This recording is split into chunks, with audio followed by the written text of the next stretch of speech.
Hey everybody, this is Steve with MultiSport Mojo. Today I want to show you how to be safe on the bike, knowing what's behind you while you keep moving forward to get where you're going to go. Okay, so why is it important to know what's behind you? Well, you may be, while you're safely in your bike lane, you may be coming up to a T in the road where you want to take a left. You may be changing lanes. You may be on a two-lane road, like one north, one southbound, to where you don't have a bike lane, and you're hugging that 6 inches of asphalt between the white line, that solid white line, and dirt. You want to know if there's a big truck or cars are coming.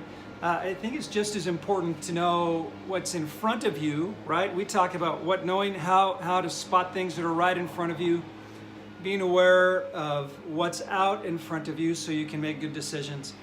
I want to show you how to quickly and easily and safely check out what's behind you. Now, if you're all by yourself, I think there are two easy moves, or for me it's a two-part process on doing this. So I just got off a ride, set up the camera, and I'm showing you what's up. So if I'm in a riding position, whether I'm on a tri-bike or a road bike, what I typically do is kick my elbow in and I take a first glance. Now, I think looking back is a two-part process. The first part is taking a glance back to see if you can then take another look back and see what's really this full picture of what's going on. Now, why is it a two-part move? When you make that, if you make that full move and you move your center of gravity, right, twisting all the way left to get a good view of what's in back of you, the bike is going to move. And if you're clipping along at, I don't know, 15, 20, 25 miles an hour, any slight movement is going to move you off. And what I'm nervous about when I ride is moving into traffic or losing it right into the dirt or a curb or something else. As well, anything else that I maybe haven't seen up in front of me. So I like to do it in two moves.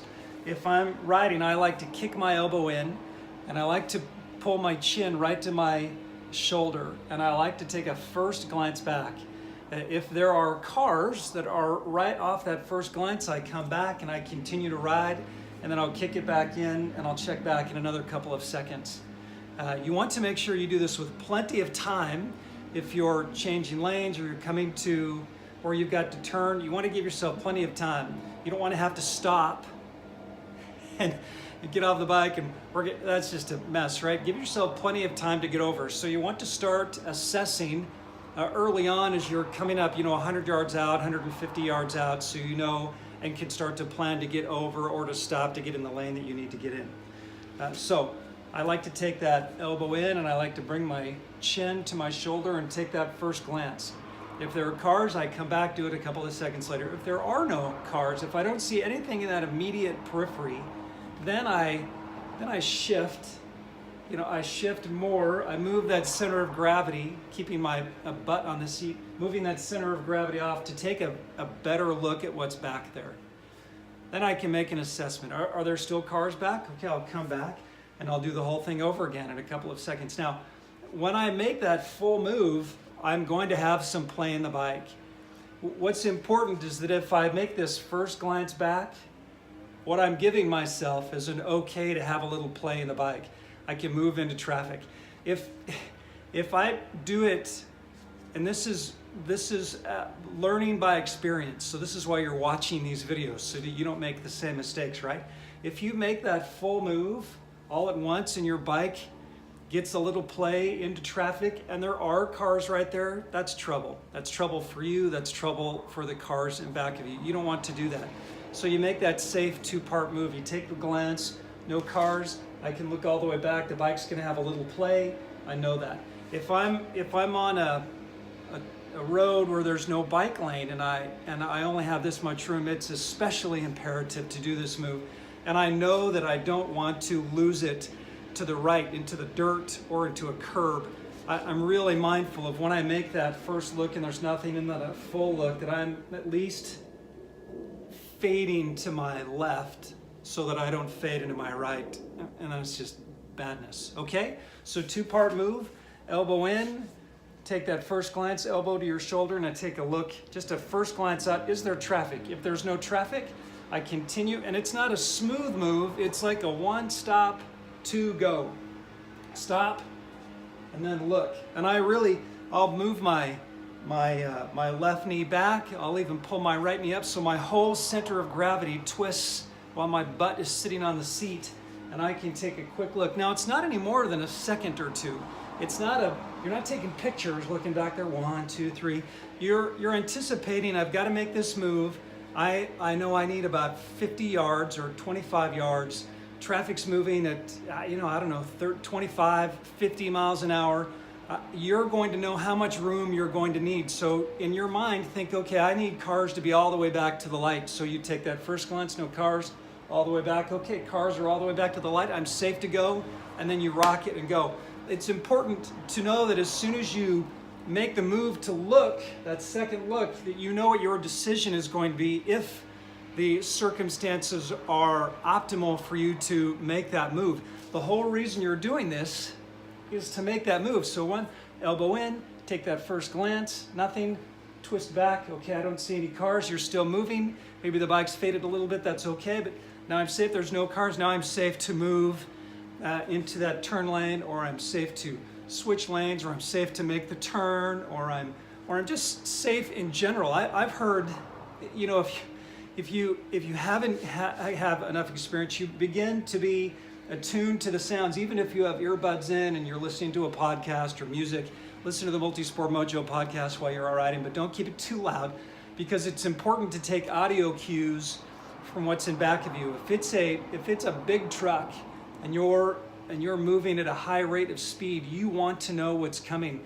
You can get sucked into that draft really easily. So if I hear the big trucks coming, I'll take that first initial elbow in and I'll look back and I'll think, okay, how far is that big truck back there? Do I want to move as far to the right and lock it in, listening for it to get closer and closer past me, just so that I know? You'll want to know if there are fast cars or no car. It's just good to know. Like you are aware of everything in front of you, you need to be aware of everything in back of you all of the time, and when you're about to change lanes. It'll keep you safe, it'll keep the driver safe, it'll keep everybody happy. And I'll tell you what, one of the things that I like to do when it is safe for me to go, and I do start if I've got to merge into traffic or I've got to move somewhere where I'm going to begin to interact with traffic, I want to play as friendly as I can. I want to communicate with everybody. Don't be a mystery rider and just take the lane and go. You're not making friends with drivers. You don't want to surprise them. Listen, you and I are both drivers, and we could be on our phone, we could be talking to somebody, we could have the Bluetooth going, we could be easily distracted by a lot of things. So as soon as I've made the decision to make the move and I start to go in, if there are opportunities to wave and nod and say thank you, I do it. It not only keeps the peace, but it keeps me safe then, and it builds trust with drivers and expectations as they meet I was going to say as they run into other riders. That would be a faux pas. As they meet other riders in the future. Okay, this is Steve with MultiSport Mojo.